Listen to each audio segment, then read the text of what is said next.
A chip and a sip is a derisive name for the manner in which many, in churches of Christ, eat the Lord's Supper.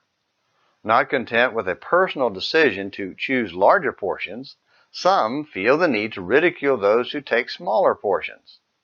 Today, on Traditional Tuesday, let's take a non-prejudicial look at the Lord's Supper and examine the tradition set forth in the Bible. First, all that really matters is what the Bible teaches about it. Personal preference has no place in our decision about the order or makeup of the Lord's Supper, nor is there room for ridicule of others who don't do it exactly like we do.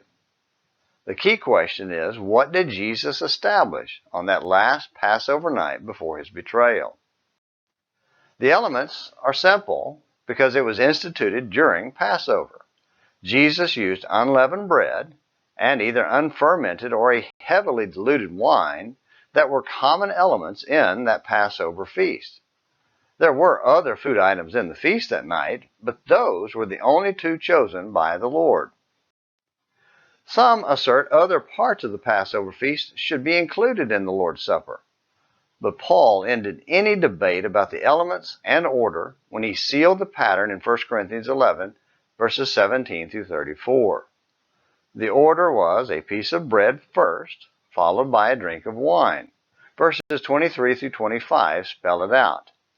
For I received from the Lord that which I also delivered to you, that the Lord Jesus, in the night in which he was betrayed, took bread, and when he had given thanks, he broke it and said, This is my body which is for you.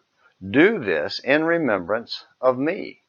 In the same way, he took the cup also after supper, saying, This cup is the new covenant in my blood.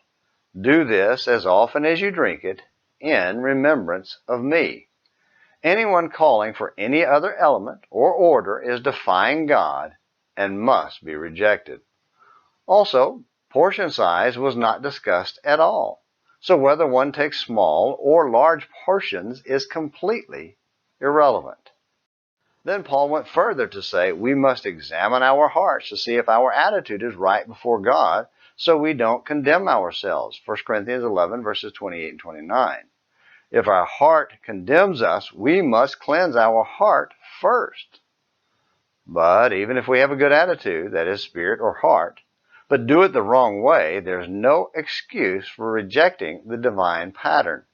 Since the Bible is explicit about how the Lord's Supper is to be eaten, one cannot choose to do it a different way and have a good attitude.